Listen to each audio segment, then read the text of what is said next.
उन्हीं गणना के हिसाब से चंद्र से सूर्य की दूरी के हिसाब से हमारी तिथि निर्धारित होती है। तो चंद्र के हिसाब से ही हमारी सारी एस्ट्रोलॉजी और हमारी सारी माइथोलॉजी के जो बेस हैं जी, वो चंद्रदेव ही हैं। चंद्रदेव ही। लेकिन चंद्रदेव की जो माइथोलॉजिकल स्टोरी है वो ये है कि ये ऋषि अत्रि और माँ अनसुईया के पुत्र हैं। अच्छा ऋषि अत्रि सप्त ऋषियों में से एक हैं जी सर। और माँ अनसुईया इनकी माता हैं। जी चंद्रदेव जो कारक हैं विनीत जी, मैंने जैसे आपको बताया कि चंद्रमा मनसो जाता, मन से चंद्रदेव का जन्म हुआ है। तो हमारा जो मन है वो चंद्रदेव है। चंद्रदेव की अगर बात कर रहे हैं हम, तो इसके उपाय क्या क्या हैं? जब बॉडी के अंदर कितना जल का एक वो होना चाहिए, एक मूवमेंट फ्लो, वो भी क्या इस चीज़ को, अगर आप हाइड्रेटेड हो प्रॉपरली तो वो भी मन को शांत रखने में, बॉडी को शांत रखने में, चंद्रमा को शांत रखने में बिल्कुल। तो जब तक आपका मन स्ट्रांग है ना, आपका चंद्रमा अच्छा है। अगर आपका चंद्रमा खराब है तो आप हमेशा कभी खुश रह ही नहीं सकते और आप लाइफ में कभी आगे बढ़ ही नहीं सकते। तभी चंद्रमा को हमारे शास्त्रों में इतनी अहमियत दी गई है। जी। उसका चंद्रदेव है, उसका फेस कट, उसका चेहरा, उसका कलर, इन सबको भी वो कुछ पर्सनालिटी ऐसी होती है जो डिसाइड कर पाती है।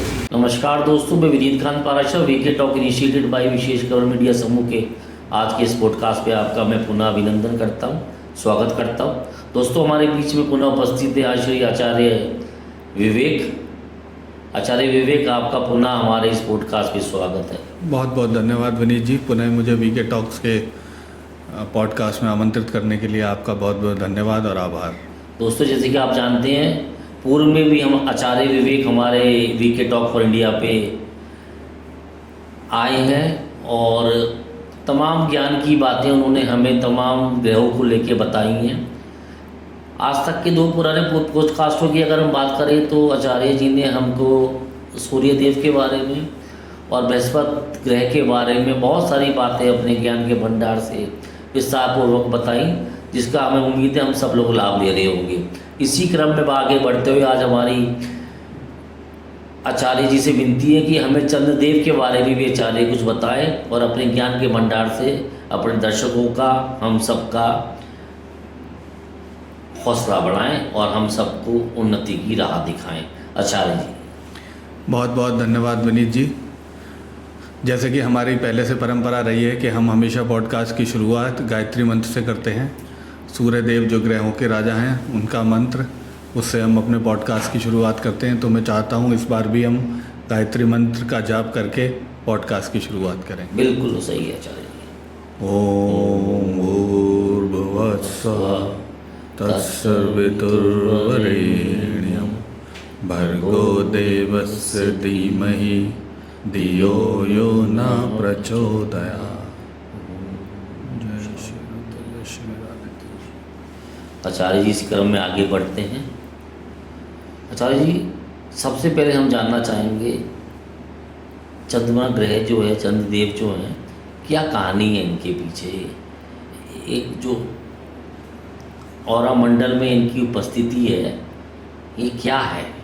कुछ बताइए आचार्य जी इस बार। विनीत जी, चंद्रदेव ऐसे ग्रह हैं जो हमारी पूरी एस्ट्रोलॉजी को संचालित करते हैं। जी। हमारी सारी एस्ट्रोलॉजी का जो बेस है वो चंद्रदेव है। चंद्रदेव जिस भी राशि में होते हैं वो राशि हमारी जन्म की राशि मानी जाती है और उस राशि से ही हमारा जन्म का नक्षत्र भी निर्धारित होता है। आचार्य जी, मैंने सुना है कि जैसे इंडियन एस्ट्रोलॉजी जो है, जो भारतीय ज्योतिष है, वो चंद्रमा बेस्ड है। बिल्कुल सही सुना है आपने। और जो विदेश के जो कुछ एस्ट्रोलॉजर्स हैं, वो सूर्य आधारित एस्ट्रोलॉजी करते हैं। क्या ये इसमें कितना सत्य है, क्या है, जरा आप बताइए। इसमें पूरा सत्य है विनीत भाई, आपने बिल्कुल ठीक सुना है। क्योंकि हम लोग मून साइंस से सारी गणना करते हैं, वो लोग सन साइंस से करते हैं। तो हमारा जो मून साइंस से गणना करना है वो इसलिए ज़्यादा एक्यूरेट है क्योंकि चंद्रदेव एक राशि में 2.25 या 2.5 दिन रहते हैं जी। और सूर्यदेव एक राशि में 1 महीना रहते हैं जी। तो 1 महीने में बहुत सारे लोगों का जो जन्म होता है, तो ऐसा तो हो नहीं सकता उन सबके राशि सेम हो। बात कह रहे हैं। इसीलिए हम लोग बहुत ज़्यादा प्रिसाइज हैं उनसे। इसलिए हम चंद्र राशि के हिसाब से ही सारी गणना करते हैं। चंद्र राशि के हिसाब से ही हमारे नक्षत्र होते हैं, जी। किस नक्षत्र में हमारा जन्म हुआ वो सब हम चंद्रमा से ही देखते हैं। हमारी एस्ट्रोलॉजी का जो बेस है ना विनीत जी, वो चंद्रमा ही है। चंद्रमा ही है, जी। चंद्रमा देव जो हैं, वैसे तो आपने देखा होगा, आप अगर आप रात को बाहर निकलें तो आपको चंद्रदेव के दर्शन हो ही जाएंगे।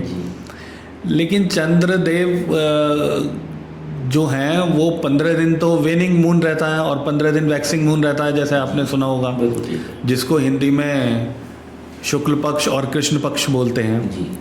उन्हीं गणना के हिसाब से चंद्र से सूर्य की दूरी के हिसाब से हमारी तिथि निर्धारित होती है। तो चंद्र के हिसाब से ही हमारी सारी एस्ट्रोलॉजी और हमारी सारी माइथोलॉजी के जो बेस हैं जी, वो चंद्रदेव ही हैं। चंद्रदेव ही हैं। चंद्रदेव से ही हमारी सारी गणनाएं, कैलकुलेशन सारी चंद्रदेव से ही होती हैं। चंद्रदेव जो हैं विनीत भाई, वैसे तो आपने देखा होगा कि सामने चंद्रदेव हैं, चंद्रदेव सबको दिख ही रहे हैं, तो हम चंद्रदेव को तो आशीर्वाद हम हमेशा ले ही सकते हैं। लेकिन चंद्रदेव की जो माइथोलॉजिकल स्टोरी है वो ये है कि ये ऋषि अत्रि और माँ अनसुईया के पुत्र हैं। अच्छा, ऋषि अत्रि सप्त ऋषियों में से एक हैं जी सर। और माँ अनसुईया इनकी माता हैं। जी। तो बृहस्पति के पॉडकास्ट में मैंने आपको मनस पुत्र के बारे में बताया था, तो ये भी ऋषि अत्रि के मनस पुत्र हैं जो ऋषि अत्रि की आंख से पैदा हुए हैं। अच्छा। और चंद्रदेव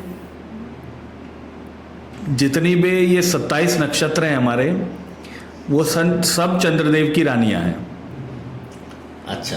27 की 27 जो हमारे नक्षत्र हैं वो सब चंद्रदेव की 27 रानियां हैं। अच्छा। और चंद्रदेव को हम जो पूछते हैं, चंद्रदेव का जो सिंबल है हमारे एस्ट्रोलॉजी में, वो है भगवान कृष्ण। अब आपको ध्यान होगा, मैंने आपको सूर्य के पॉडकास्ट में बताया था कि सूर्य के लिए एक चीज़ बहुत इंपॉर्टेंट है, वो है नियम।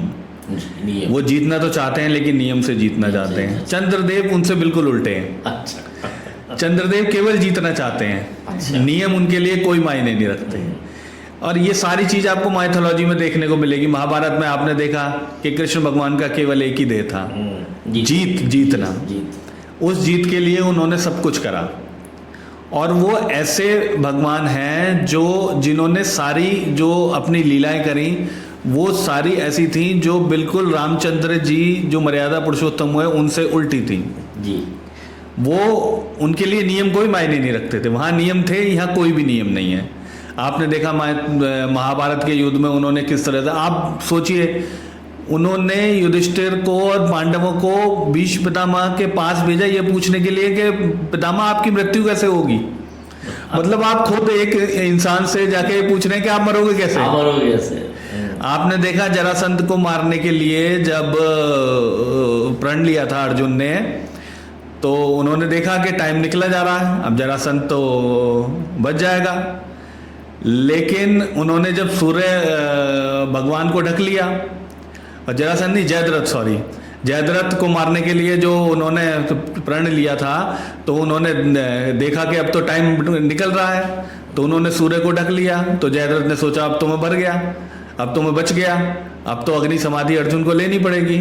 फिर उन्होंने एकदम अपना हाथ हटा कर दोबारा से दिन कर लिया, क्योंकि वो चाहते थे कि अर्जुन जीते। और इसी प्रकार से उन्होंने जयद्रथ का वध करवाया। तो जितने भी नियम थे वो सब नियम को ताक पे रख के, चंद्रदेव की नेचर भी यही है कि चंद्रदेव जीतना चाहते हैं पर नियम उनके लिए कोई मायने नहीं रखते। इसलिए चंद्रदेव जहाँ भी होते हैं ना, आपके जिस भी हाउस में होंगे, आप वहाँ किसी नियम का पालन ही नहीं करते, आप अपने मन की करते हो, क्योंकि चंद्रदेव हमारे मन के कारक हैं।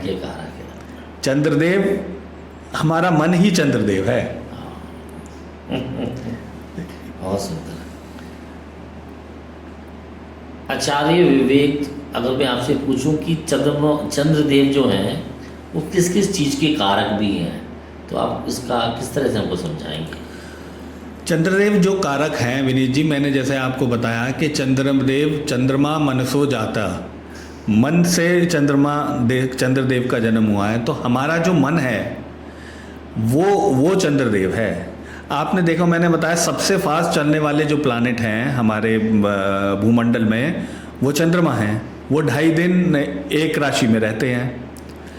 तो हमारा मन भी आपने देखा है कितना, अभी यहाँ है, थोड़ी देर में हमको सोचेंगे तो मन वहाँ चला जाएगा, भागता रहता है। तो सेम वो चंद्रमा की कहानी है कि चंद्रमा हमारे मन के कारक हैं, चंद्रमा हमारे इमोशंस के कारक हैं जी। आपने हाई टाइड लो टाइड सुना होगा, वो सारा जो गवर्न होता है विनीत जी, वो सब हमारे चंद्रमा से ही गवर्न होता है। जब पूर्णमासी आती है तो पूरा चांद होता है, जब मावस आती है तो चांद होता नहीं है, तो उसके हिसाब से ही हमारे इमोशंस भी घटते बढ़ते रहते हैं। चंद्रमा जैसे कि चौथे भाव के स्वामी हैं, तो चंद्रमा हमारे माँ के कारक हैं, चंद्रमा हमारी मातृभूमि के कारक हैं। अच्छा। चंद्रमा हमारी खुशी के कारक हैं विनीत जी। क्योंकि कोई भी राज्य, अगर आपके चार्ट में बहुत सारे राज्य हो गए, अगर आपका चंद्रमा खराब है ना, एफ्लिक्शन में है, तो आप यकीन मानिएगा आपका कोई राज्य फलित ही नहीं होगा। अच्छा। अब ये बहुत साइंटिफिक बात है कि लोगों पे पैसा बहुत है लेकिन उनका मन खराब है, मन लग ही नहीं रहा, मेंटल टेंशन है, कोई यूज ही नहीं कर पा रहे। हाँ, ईश्वर मतलब उनकी सोचने की शक्ति खत्म कर रखी है। सोचने की शक्ति खत्म कर रखे, और आप एंजॉय कर ही नहीं पाओगे। बहुत सारे लोग हैं जिनके पास पैसा नहीं है लेकिन वो बहुत खुश हैं, तो उनका चंद्र बहुत अच्छा है। तो चंद्रदेव हमारी अंदर की खुशी के भी कारक हैं, कि चंद्रदेव चाहते हैं हर चीज में ना वो जॉय ढूंढते हैं, खुशी ढूंढते हैं। उनका कुछ टेंशन से, मन से कुछ लेना, और आपने देखा होगा आजकल लोगों को सबसे ज्यादा जो प्रॉब्लम हो रही है ना, वो मेंटल डिस्टर्बेंस ही है आजकल लोगों को। आपने देखा होगा अचानक बहुत सारे साइकेट्रिस्ट या बहुत सारे डॉक्टर या बहुत सारे जो मेडिटेशन वगैरह कराने लगे हैं लोग, ये सब एक साथ मशरूमिंग हो गई है इनकी। वो इसलिए क्योंकि बड़े लोगों के पास पैसा तो बहुत है लेकिन मन की शांति नहीं है। तो चंद्रमा इसलिए बहुत इंपॉर्टेंट हो जाते हैं कि अगर आपका चंद्रमा खराब है, आपके पास मन की शांति नहीं है, तो आप किसी भी चीज़ को एंजॉय नहीं कर पाओगे। बहुत पैसा है, बहुत लग्जरी है, लेकिन जब आपके पास शांति नहीं है विनीत जी, आपका मन ही अच्छा नहीं है, तो आप चंद्रमा को कैसे एंजॉय कर पाओगे? आप एंजॉय कर ही नहीं पाओगे। नहीं कर सकते, सच बात है। और चंद्रमा हमारी मातृभूमि के भी कारक हैं। मातृभूमि किस तरह से कारक है? चंद्रमा क्योंकि 4th हाउस के कारक है। 4th हाउस हमारे देश को रिप्रेजेंट करता है। अच्छा। हमारे जहाँ जिस भूमि में हमने जन्म लिया है, तभी तो कहते हैं कि अगर आपको विदेश जाना है तो आपका 4th हाउस खराब होना चाहिए। अच्छा। नहीं तो धरती पर रुकोगे नहीं तो आप धरती पर रुकोगे नहीं, आप अपनी धरती से दूर जाओगे। तो जब आपका 4th हाउस खराब होता है तभी आप विदेश में जाके बसते हो। अच्छा। आपका 12th हाउस जब स्ट्रांग होता है, मतलब घर से दूर जाना, एकांत में जाना, अनकंफर्टेबल जगह पर जाना, तभी आप विदेश जाते हो। तो इसलिए चंद्रमा, अच्छा चंद्रमा क्या है विनीत जी के, चंद्रमा ऐसे ग्रह हैं जो हमेशा ही उनको ना कोई नियम का पालन नहीं करते, वो अपनी खुशी पाने के लिए कुछ भी करते हैं। अच्छा। चंद्रमा स्वभाव से तो लगती नहीं है, दूर से देखने में तो बड़े सीधे साधे और सफेद ठंडे नहीं लगते। नहीं विनीत जी, यही तो है।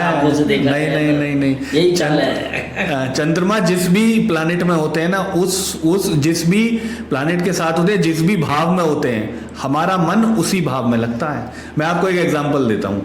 किसी के चंद्रमा 4th हाउस में है, तो वो अपनी मातृभूमि से, अच्छा, अपने घर से, अपनी गाड़ी से, मैंने बहुत से ऐसे लोग देखे हैं जो 4th हाउस चंद्रमा वाले हैं जो पुरानी गाड़ी बेचते ही नहीं है।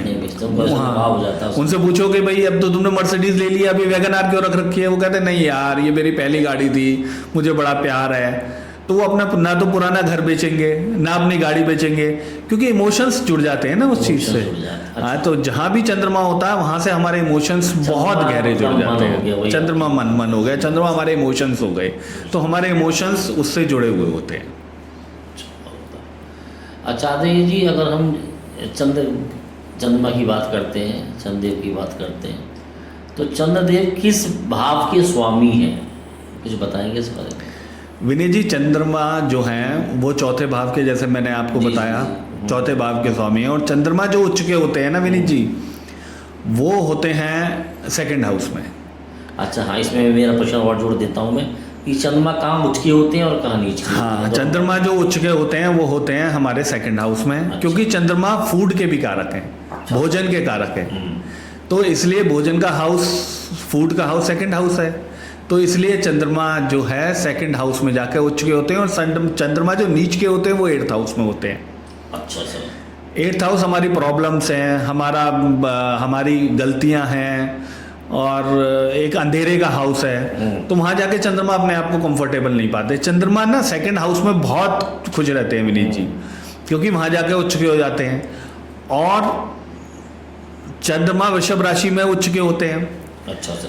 तो आप ऐसे आदमी ना, जब चंद्रमा जिसको भी उच्च के मिलते हैं उसने पूर्व जन्म में बहुत लोगों को खाना खिलाया होता है, अच्छा। तब चंद्रमा उच्च के मिलते हैं। अच्छा सर। मेरे एक दोस्त हैं, आप उन्हें बहुत अच्छी तरह जानते होंगे, उनके चंद्रमा 10th हाउस में उच्च के बैठे हुए हैं। अच्छा।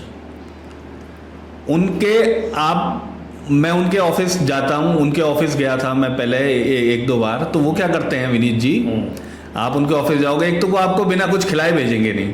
अच्छा। एक उनके ऑफिस के बराबर में एक बालूशाही की बहुत मशहूर दुकान है। अच्छा। तो आप जब भी जाओगे तो आपको वहां से बेच के बालूशाही का डिब्बा दे के वो आपको भेजेंगे। अच्छा। जी। आप समझ गए मैं किसके बारे में बात कर रहा हूँ।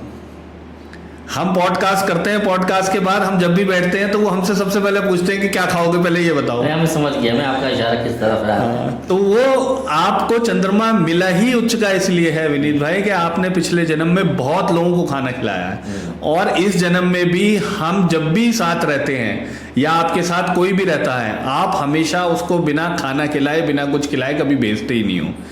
तो ये चंद्रमा उच्च होने की सबसे बड़ी निशानी है कि आप लोगों को जितना खाना खिलाओगे ना, जितना लोगों को पानी पिलाओगे, उतना आपके चंद्रमा अच्छे होंगे। वैसे तो पूर्व जन्म के आपके कर्म के हिसाब से आपको चंद्रमा उच्च का मिला ही है।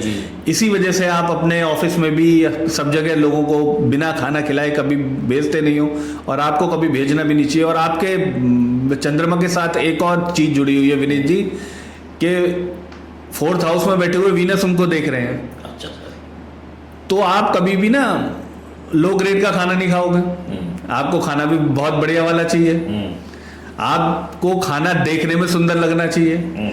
तो उच्च के चंद्रमा को जब तक खाना देखने में अच्छा नहीं लगेगा तब तक वो खाएगा नहीं, क्योंकि आपके वीनस देख रहे हैं उसको। वीनस क्या है? लग्जरी है।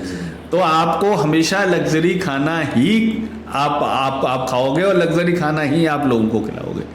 ये चंद्रमा की आपके लिए, या जिस भी इंसान का चंद्रमा या तो खराब है अच्छा है, वो जिस भी हाउस में आप उन लोगों को खाना खिलाओ, आप उन लोगों को पानी पिलाओ। चंद्रमा पानी का भी कारक है ना विनीत जी।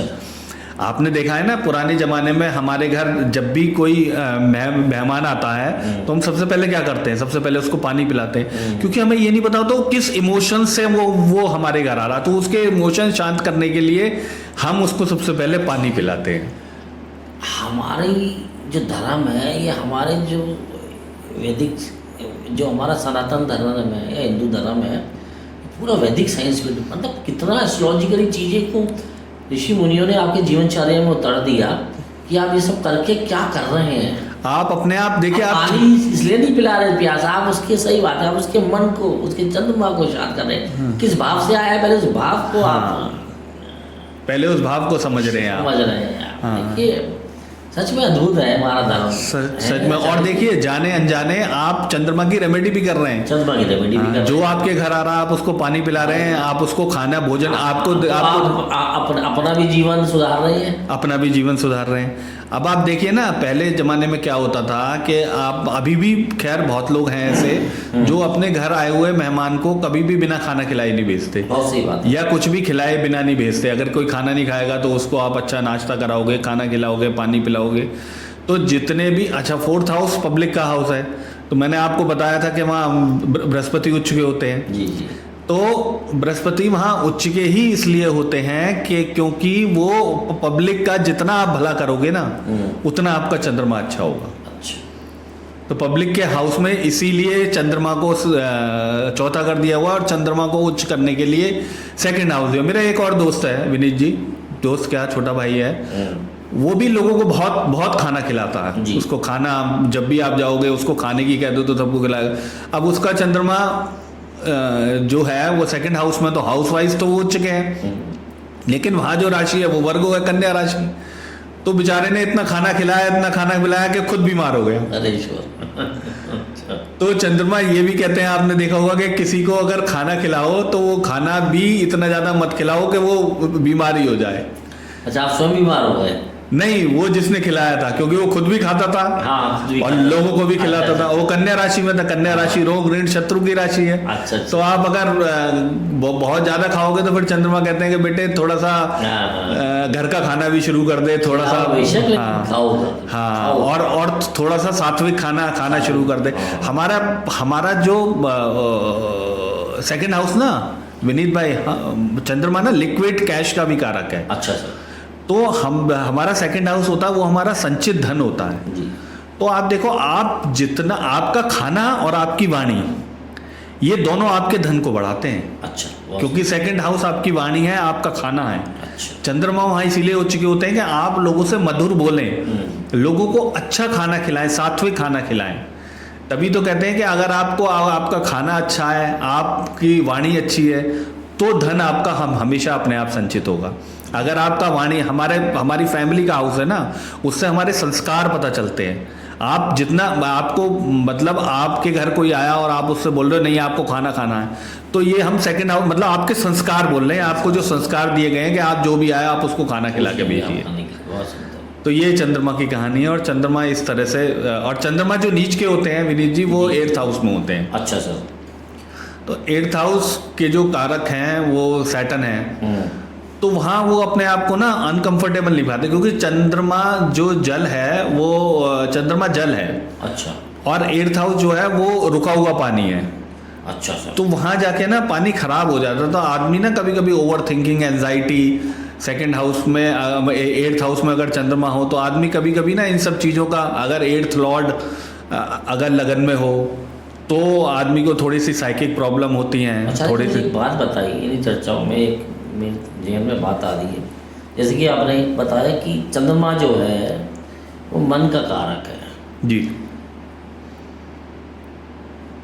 वही मन कई बार डिटर्मिनेशन ले लेता है, नहीं मुझे इस और से लड़ना है, मुझे आगे बढ़ना है, मुझे जीतना है, और वो बहुत बड़ी फिर एक समय में बहुत सफलता पाता है। वही मन है जो उसी में डिसाइड कर लेता है नहीं मैं हार गया और मुझे जीवन छोड़ना है। तो वहीं पर कुछ लोगों को देखा है कि वो सब कुछ हार के बैठ जाते हैं, सुसाइडल तक केसेस हो जाते हैं। तो चंद्रमा ही का आता होगा इसमें। बिल्कुल सही आपका प्रश्न है विनीत जी। आपने पुरानी कहावत सुनी होगी, मन के हारे हार, मन के जीते जीत। तो जब तक आपका मन स्ट्रांग है ना, आपका चंद्रमा अच्छा है। अगर आपका चंद्रमा खराब है तो आप हमेशा कभी खुश रह ही नहीं सकते और आप लाइफ में कभी आगे बढ़ ही नहीं सकते। तभी चंद्रमा को हमारे शास्त्रों में इतनी अहमियत दी गई है। जी। कि अगर आपका चंद्रमा स्ट्रांग है, यानी आपका मन स्ट्रांग है, तो आप हर चीज़ को जीत लोगे। और अगर आपका चंद्रमा खराब है, आपका मन ही ठीक नहीं है, आप लोगों की हेल्प नहीं करते, लोगों को इमोशनली सपोर्ट नहीं करते, मतलब आपके इमोशंस अगर राइट डायरेक्शन में नहीं है ना, तो आपका चंद्रमा, आपके पास अच्छे लोग नहीं हैं जो आपके साथ बैठते हैं, आपको अच्छी सलाह देते हैं, क्योंकि चंद्रमा ना चीज़ों को एब्जॉर्ब करते हैं। जी जी। चंद्रमा जो है, अब चंद्रमा एक योग होता है, योग बोलते हैं उसको, दोष बोल दो, आप कुछ भी बोल दो, उसको बोलते हैं विनीत जी केंद्रम योग। अच्छा। केंद्रम योग में ये होता है कि चंद्रमा से एक हाउस पहले और एक हाउस बाद कोई भी प्लैनेट नहीं है। ओके। तो ऐसे इंसान को शास्त्र कहते हैं कि ऐसे इंसान का अपना कोई सोच होती नहीं है, क्योंकि वो किसी भी ग्रह से प्रभावित ही नहीं है।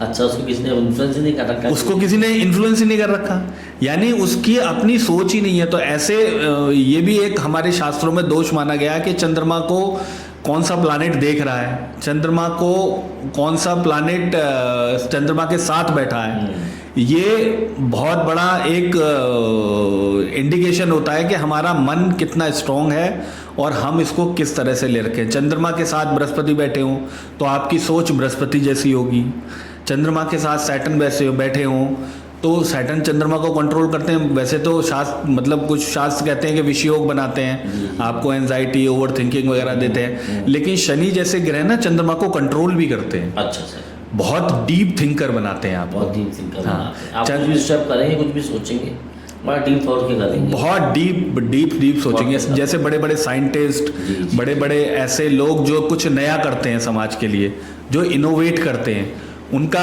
मून सैटर्न या आपका कॉम्बिनेशन फियर होता फैक्टर है। भी होता है, एंजाइटी जो होता है वो आपको बेटर डिसीजंस के लिए इंस्पायर करती है, बेटर डिसीजन के क्या लिए। बेटर थिंकर हो जाते हैं हाँ, उसमें। क्योंकि चंद्रमा को ना किसी ना किसी ग्रह की सपोर्ट, अगर वो खाली बैठेगा, खाली मन आपको पता है वो तो खाली, ठीक बात है।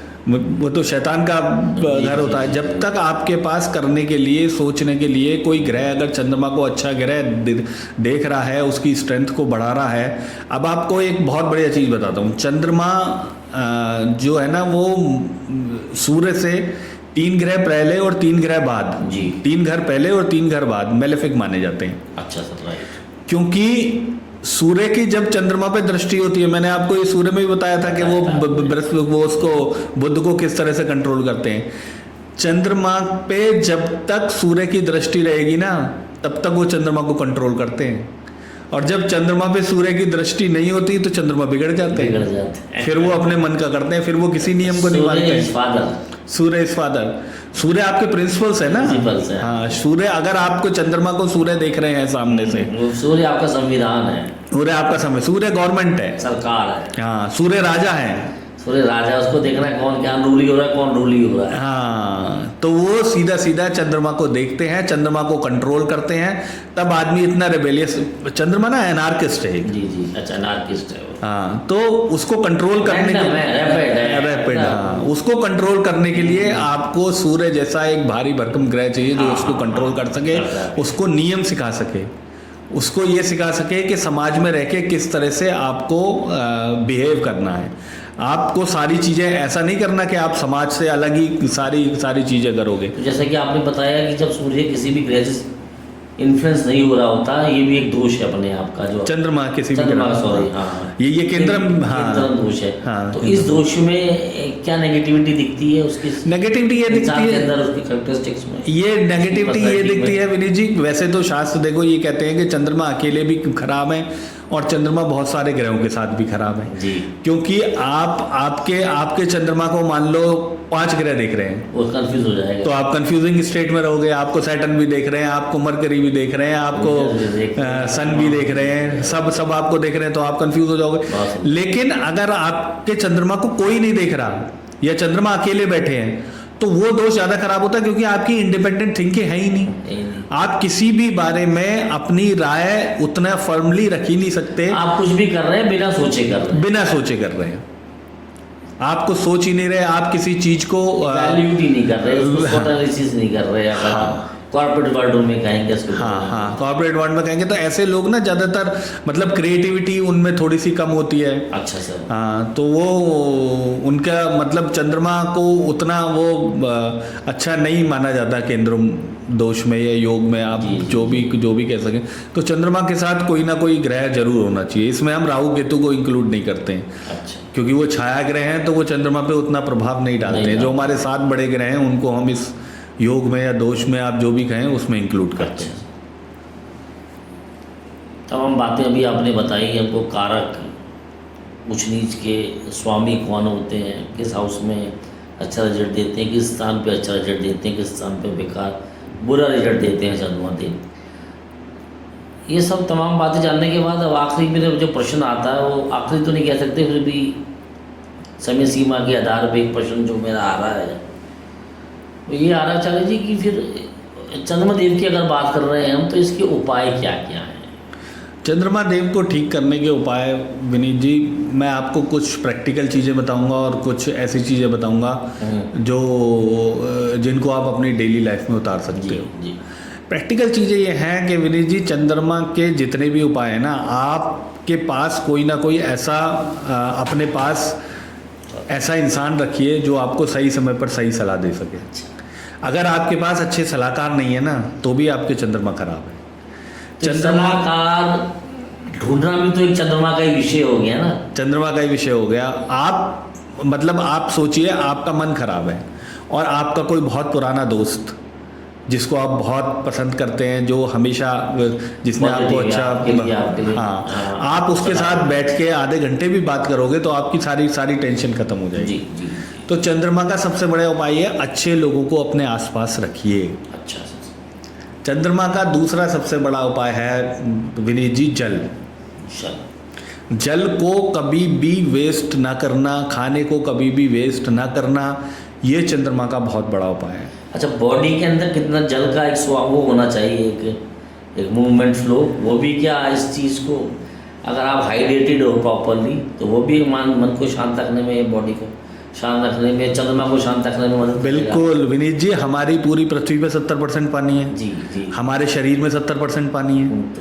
तो आप देखिए कि चंद्रमा और पानी मतलब हर जगह चंद्रमा विराजमान है। अगर उनको, उनकी चीज़ों को ही आप व्यवस्थित नहीं रखेंगे तो आपका बॉडी भी खराब होगी, आपका मन भी खराब होगा, और ये जितने भी नेचर है ये भी खराब भी। होगा। आपको हमेशा इस चीज़ को इंश्योर करना है कि उचित मात्रा में पानी पिए। अगर आपका चंद्रमा खराब है तो आप उचित मात्रा में पानी, आपको पानी का सेवन करना ही पड़ेगा, लिक्विड का सेवन करना ही पड़ेगा।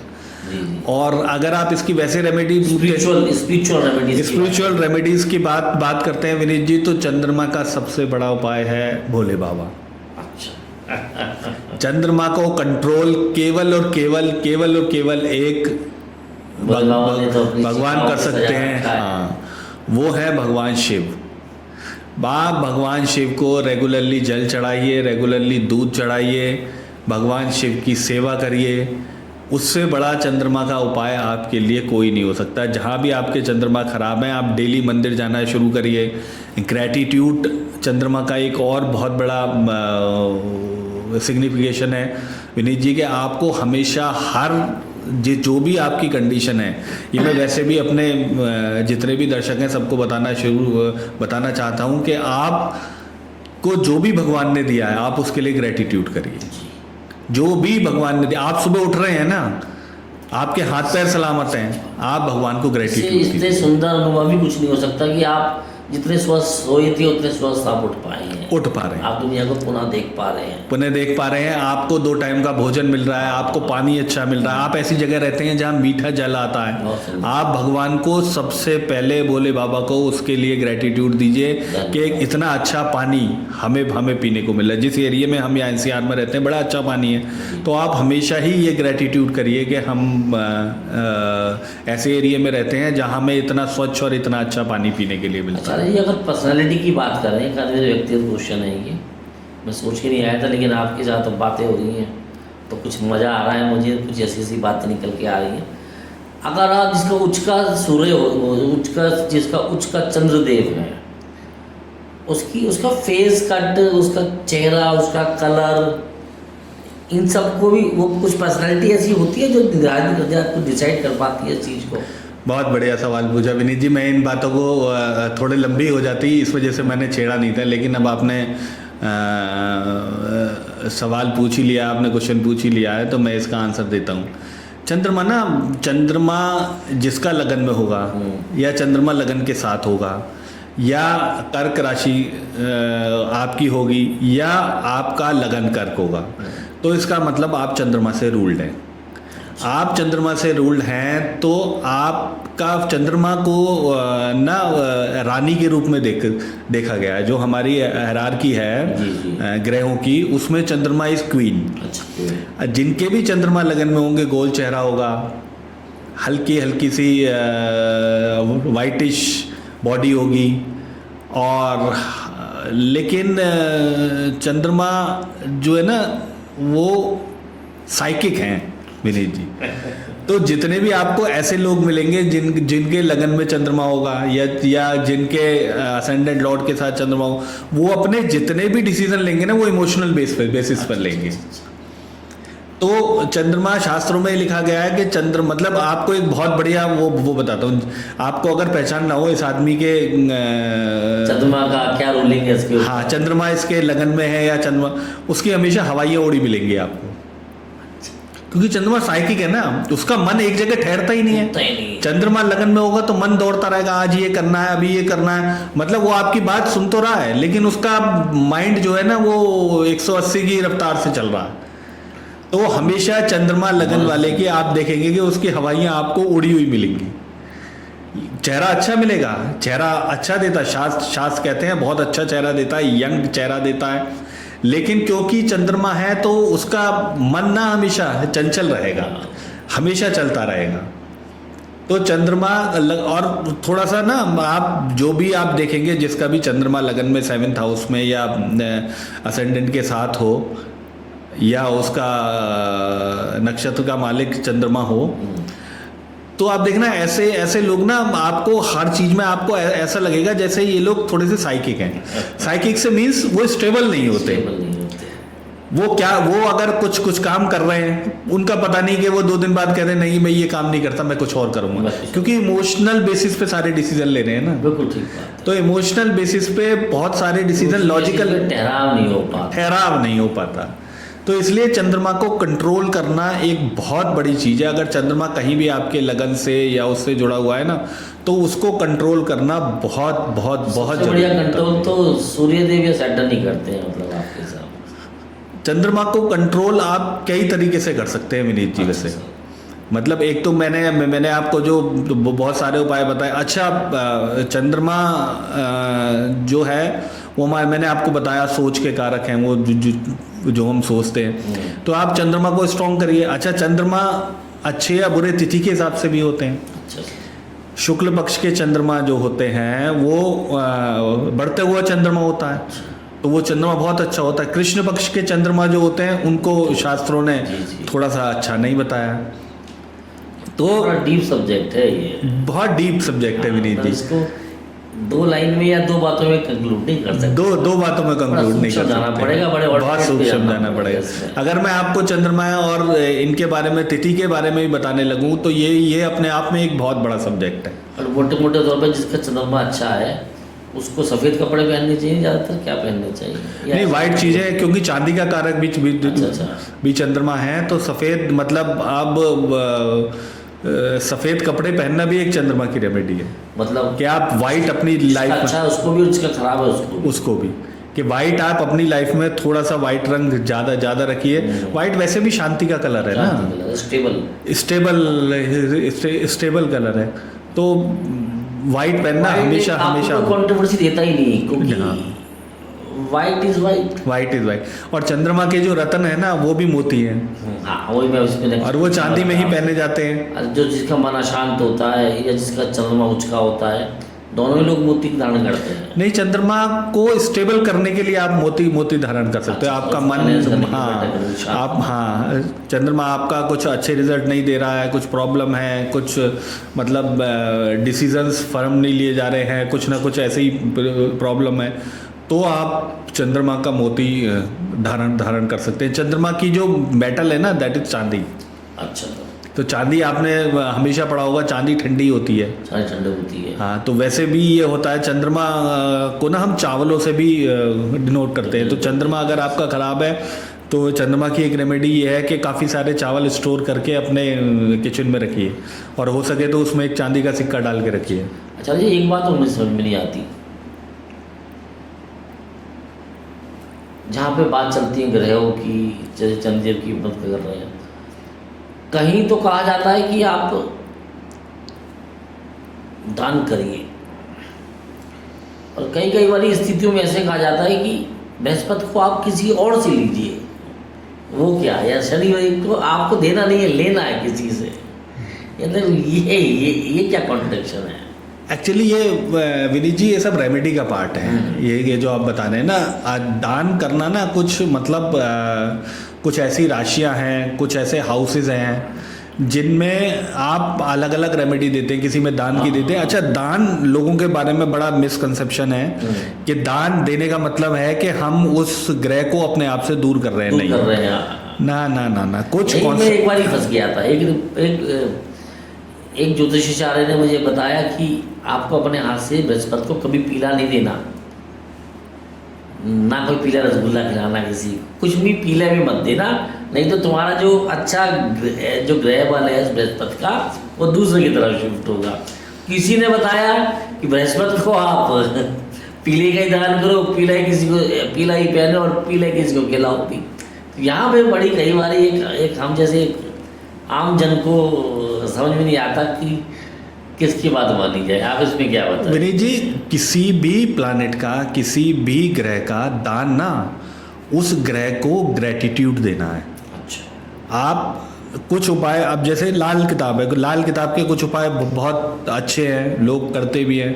कुछ लाल किताब में उपाय ऐसे लिखे होते हैं कि जैसे मान लो आपको शनि परेशान कर रहा है तो शनि को बहा दो, जी। शनि को अपनी लाइफ से इरेज कर दो, जी। या बृहस्पति को बहा दो, बृहस्पति अपनी लाइफ से इरेज कर दो। ऐसा नहीं हो सकता। आप किसी भी ग्रह को, आप बृहस्पति को अपनी लाइफ से इरेज कर रहे नहीं, हैं तो आप ज्ञान विजडम कहाँ से लाएंगे? कहाँ से? आप उसका ध्यान दान करके उसको ग्रेटिट्यूड तो दे सकते हो, जी। आप उसको बढ़ाने के लिए दूसरी चीज तो कर सकते हो। बाकी ये एक पर्टिकुलर आपकी क्या प्लानेट की क्या पोजीशन है, वो किस हाउस में बैठा है, किस ग्रह के साथ बैठा है, हर ग्रह का आप दान भी नहीं कर सकते, हर ग्रह का आप मंत्र भी नहीं कर सकते। सगुण या निर्गुण, हर प्लेसमेंट का अपना कॉम्बिनेशन है। हर प्लेसमेंट का आपके चार्ट के हिसाब से आपको किस तरह की रेमेडी चाहिए, ये आपको हमेशा चार्ट देख के ही पता चलेगा। बाकी दान देना कभी बुरा नहीं होता विनीत जी। दान का मतलब है कि आप उस प्लानेट के लिए अपना ग्रेटिट्यूड दे रहे हैं। अब आप शनि का दान, मतलब आप अंडर प्रिविलेज्ड लोगों को कुछ दान कर रहे हो तो उसका मतलब ये नहीं कि आप शनि को अपनी जिंदगी से इरेज कर रहे हो, नहीं, आप उनको ग्रेटिट्यूड दे रहे हो। हाँ, आप ये कह रहे हो कि प्रभु आप मेरे को खुश रखें, मेरा प्रोफेशन अच्छा रखें, मुझे नॉलेज दें, या मेरा जो इनकम है वो अच्छी रखें, तो आपका वो दान देना आपका ग्रेटिट्यूड है। तो आपके आदेशानुसार और अपनी हैसियत अनुसार मैं वो ग्रेटिट्यूड आगे फॉरवर्ड कर रहा हूँ। आगे फॉरवर्ड कर रहे हो आप उस चीज़ को। अब जैसे बृहस्पति, मैंने आपको बृहस्पति के पॉडकास्ट में बताया था, बृहस्पति ब्राह्मण है, बृहस्पति गुरु हैं, बृहस्पति पंडित। आप जब भी गुरु को दान दोगे ना, आपका बृहस्पति स्ट्रांग होगा ही होगा। आप गुरु को कुछ देने, आपके चार्ट में तो विनीत जी मैं वैसे बताना चाहता हूँ, गुरु का और फादर का आप तो वैसे पिछले जन्म से कर्जा लेके पैदा हुए हो, तो आपको तो गुरु को और फादर को हमेशा ही दान देना ही पड़ेगा। आप हमेशा गुरु को और फादर को जितना दान दोगे उतनी आपकी प्रोस्पेरिटी बढ़ेगी। तो हमेशा गुरु को, फादर को, जितने भी लोग आप भाई आप देखिए ना, कितने बड़े बड़े लोग हैं, कितनी चैरिटी करते हैं। जी करते हैं, कितनी चैरिटी करते हैं। तो वो चैरिटी करना कभी ये थोड़ी ना कि वो उस प्लानेट को अपनी लाइफ से इरेज कर रहे हैं, नहीं, वो उस प्लानेट के लिए ग्रेटिट्यूड दे रहे हैं कि आप मेरे पे कृपा करें, आप अच्छा रहें, आप जैसे भी मेरे चार्ट में बैठे हैं आप उस तरह से मेरे को अच्छे अच्छे फल दें और मेरे को आशीर्वाद दें। जी। तो आचार्य जी बहुत बढ़िया रही आज की चर्चा। मुझे लगता है हर बार आपके साथ हम बैठ रहे हैं, जिस चीज़ को भी हम लोग चर्चा में ला रहे हैं उससे नए अनुभव जुड़ रहे हैं, हमारे नए उपाय जुड़ रहे हैं, और मुझे लगता है ये सारे नए उपाय, नए अनुभव हमारे जीवन में, तमाम हमारे दर्शकों के जीवन में खुशहाली लाएंगे। तो इन्हीं शब्दों के साथ मैं पुनः एक बार फिर आपका हमारे इस पॉडकास्ट में आने के लिए धन्यवाद करता हूँ, और मैं ये इच्छा भी प्रकट करता हूँ कि जब जब आपके पास समय रहे, हम चाहते हैं आपके साथ हम बैठें और कुछ ना कुछ ज्ञान की बातें आपसे लेते रहें, और वो ज्ञान की बातें अपने दर्शकों के साथ हम शेयर करते रहें। इन्हीं शब्दों के साथ आपका आज इस पॉडकास्ट में आने के लिए बहुत बहुत धन्यवाद आचार्य। बहुत बहुत धन्यवाद विनीत जी, वीके टॉक्स का, आपका, गौरव का बहुत बहुत धन्यवाद मेरे को इस पॉडकास्ट में बनाने के लिए। और हमेशा ही आपसे पता है, आपसे बात करके तो हमेशा ही मज़ा आता है, अच्छा बहुत बहुत लगता है। धन्यवाद इस बात के लिए। धन्यवाद विनीत जी। Thank you.